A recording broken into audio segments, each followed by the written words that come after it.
Isang magandang hapon po sa inyong lahat, mga deboto ng Mahal na Birhen ng Bundok ng Carmelo.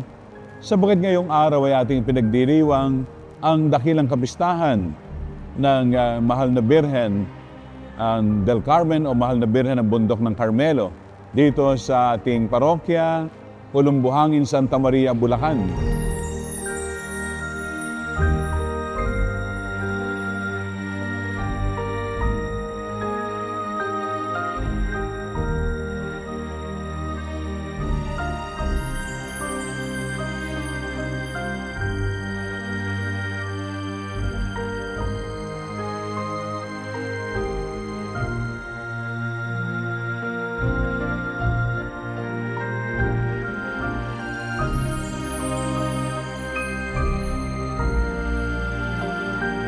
Ang Mahal na Birhen ng Bundok ng Carmelo ay nagbigay sa atin ng eskapularyo.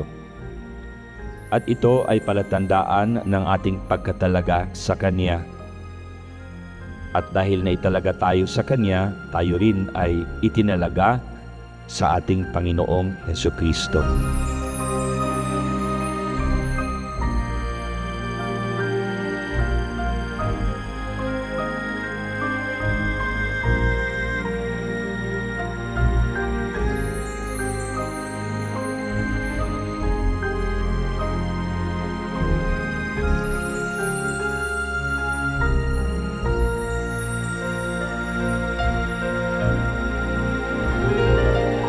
Sa aking likuran ay nandoon ang retablo. Ano ba yung retablo? Ito yung isang nagbibigay ng ganda sa sanktuaryo ng ating simbahan, ang pinakaaltar.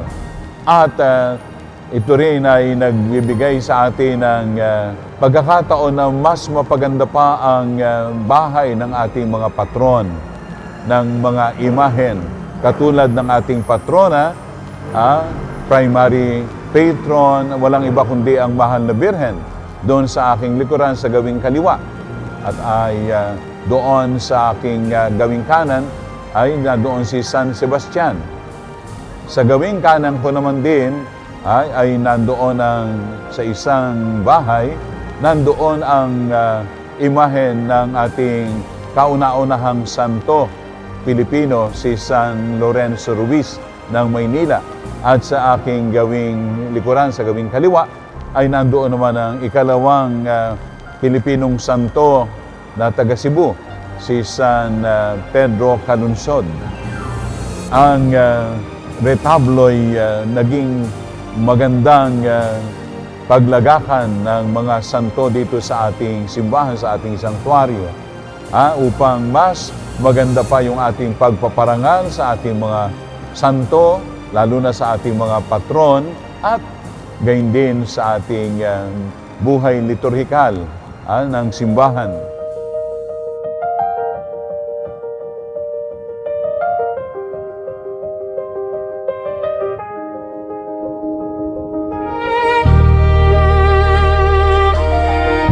The symbol of our dedication to her, na tayo'y sa Kanya, na tayo'y sa Diyos, sa ating Panginoon.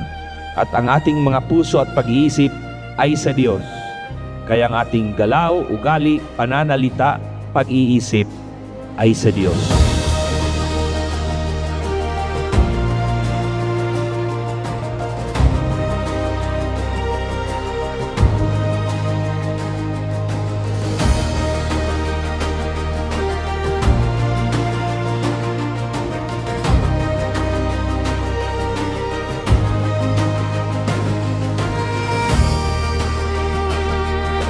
Sa patuloy po natin na pagtingin sa pinakaloob at ngayon naman ay sa pinakalabas ng simbahan, ang tinatawag nating pasad, ang pinakaharapan ng simbahan. Katatapos lang pong ayusin ito hanggang kahapon upang mas tumugma sa naging disenyo sa retablo ng simbahan, at ito'y sa rekomendasyon na rin ng Commission ng Liturgy ng ating Diocese ng Malolos upang mas pagtugmain ang pinakaloob, ang sanktuaryo, ang altar, at ang pinakalabas ng simbahan na para bagang sinasabing mas lumang simbahan mula loob hanggang sa pinakalabas.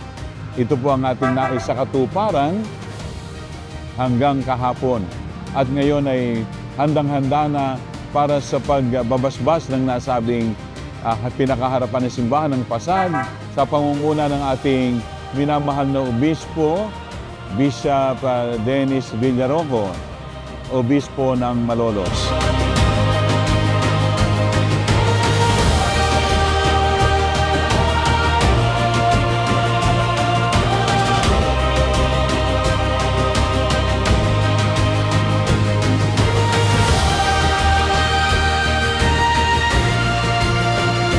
Congratulations din sa inyong magandang fasad, ang harapan ng simbahan na ngayon ay mas naging elegante at naging mas kaaya-aya sapagkat sa pamamagitan nito ay makikita natin ang katatagan ng inyong pananampalataya at inyong pagkakaisa bilang isang sambayanan.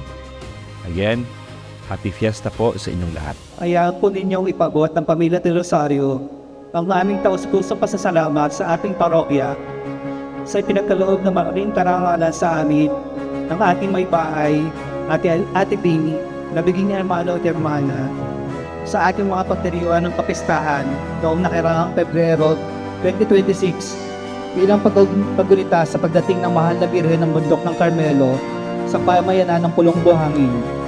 At ang 2 taon na pagdiriwang dakilang kapistahan ngayong ika-16 ng Hulyo sa karangalan ng ating patrona na mahal na Birhen ng Bundok ng Carmelo. Ang pagkakataong ito ay isang biyayang hindi matutumbasan. Higit pa sa isang tungkulin, ito ay isang banal na pagkakataong makapaglingkod ng buong puso sa Diyos at sa ating mahal na Ina. Habang buhay po naming dadalhin sa aming mga puso ang karanasang ito. Isa itong biyayang nagpapatibay sa ating pananampalataya at muli ay nagpapaalala sa kahalagahan ng pagpapatuloy ng ating tradisyon, debosyon, at pagkakaisa bilang isang pamayanang Kristiyano. Ang tema ng ating pista ngayong Hulyo, sama-samang pagdiriwang ng pananampalataya, hatid ay biyaya at pag-asa, ay tunay na sumasalagin sa aming naranasan sa paghahanda ng kapistahang ito. Sa pagkakaisa ng bawat isa, sa pamamagitan ng oras, talento, panalangin, at kabutihang loob, na ipakita natin na mas magiging matatag ang ating pananampalataya kapag tayo ay sama-samang naglilingkod. Sa kabila po ng iba't ibang hamon, ang ating pananampalataya ang patuloy na nagbibigay sa atin ng lakas, pag-asa at inspirasyon upang magpatuloy sa paglilingkod sa Diyos at sa kapwa. Sa ngalan po ng Pista Committee 2026, kami po ay taus-pusong nagpapasalamat sa ating mahal na obispo ng Diocese ng Malolos, ang Lubhang Kagalang-galang Dennis C. Villarojo, sa kanyang pangunguna sa banal na misa kung selebrada ngayong dakilang kapistahan. Maraming salamat din po sa ating purang paroko, Reverendo Padre Virgilio C. Ramos, sa kanyang walang sawang paggabay, suporta at pagmamalasakit sa ating parokya mula noong siya ay may talaga sa ating parokya noong Pebrero taong 2021. Nagpapasalamat din po kami sa ating mga panauhing pari na nunguna ng ating 9 na araw na nobinaryo mula noong Hulyo 7 hanggang Hulyo 15. Sa ating assisting priest, Reverend Father Gary Toribio, gayon din sa lahat ng mga pari ng Bikarya at Dioceses na nakiisa sa ating pagdiriwang ngayong gabi. Ang aming pong taus-pusong pasasalamat sa inyong presensya, ang inyong pagpapakita ng suporta sa ating dakilang kapistahan, sa ating mga tagapumuno sa iba't ibang sangay ng pamahalaan, ang anak ng ating kinatawan sa ika-6 na distrito ng Bulacan, ang lokal na pamahalaan ng Santa Maria, at ang pamahalang barangay ng Pulong Buhangin sa pangunguna ng ama ng barangay, Kapitan Ricky Benaventura. Maraming salamat po. Lubos din po ang aming pasasalamat sa lahat ng ministries, organization at mga lingkod ng simbahan sa atin pong sangguniang pastoral ng parokya sa pangunguna ni Ate Karina, at sa 17 Parish Pastoral Council sa ating mga sitio, ang Kapatiran ng Del Carmen, Lectors and Commentators, Commission on Social Communication, Extraordinary Ministers of Holy Communion, Collectors Guild, Knights of the Altar, mga choir at instrumentalists, ushers and usherettes, at ang mga miyembro at tagataguyod ng banda ng musiko, ang Pulong Buhangin Youth Band at ang Kapatiran Banda 11. At ang iba pa na voluntaryong naglingkod ng buong puso. Maraming salamat po sa inyong dedikasyon at pagmamahal sa ating parokya.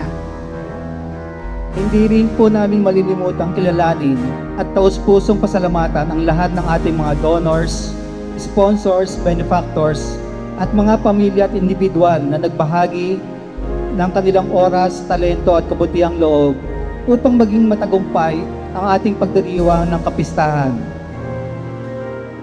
Ang iba't ibang paghahanda ngayong araw ng kapistahan sa panguna nila Ate Nori de Guzman, Ate Karina Ignacio, Ate Malu de los Santos, Ate Imelda Lumanglas, Kuya Ray, Kuya Louie Alarcon, mga kabataan, kabalyero, Ate Carmela, Kuya Nestor Alcantara, Kuya Joel Perez, at iba pang hindi namin nabanggit.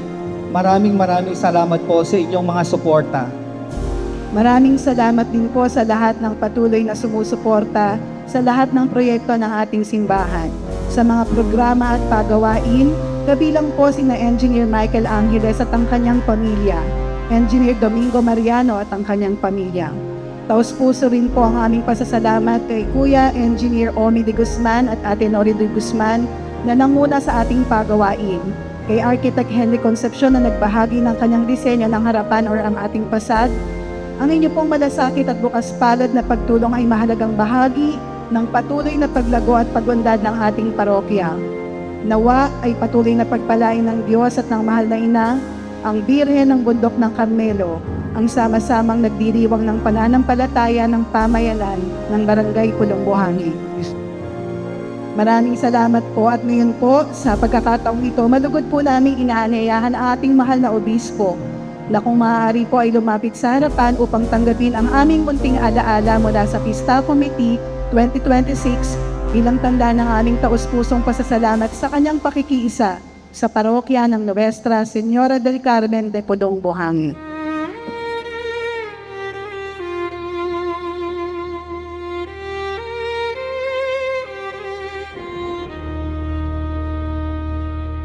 A quiet dawn, a brand new day. Your light is calling us to stay.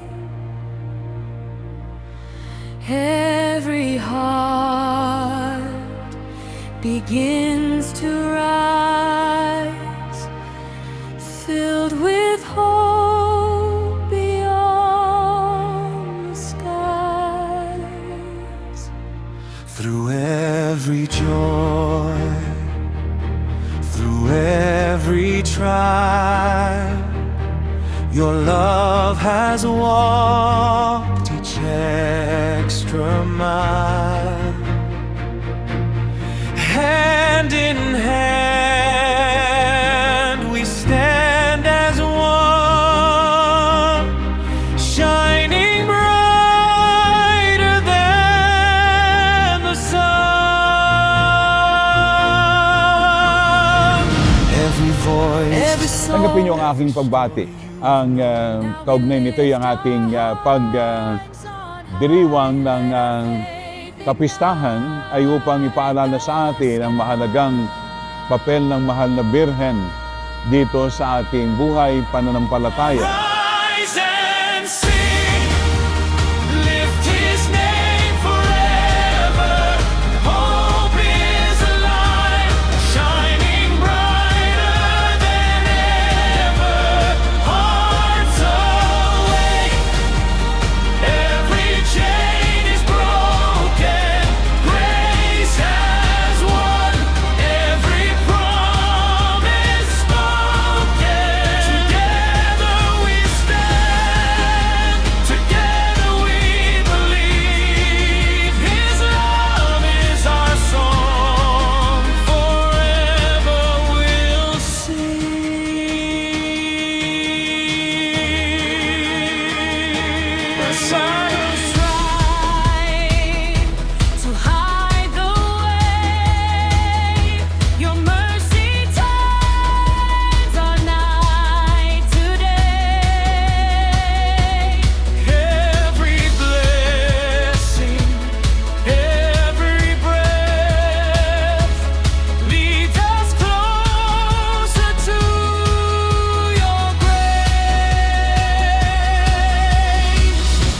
maligayang kapistahan ng Mahal na Birhen ng Bundok ng Carmelo, lalo na sa mga tagapulong buhangin.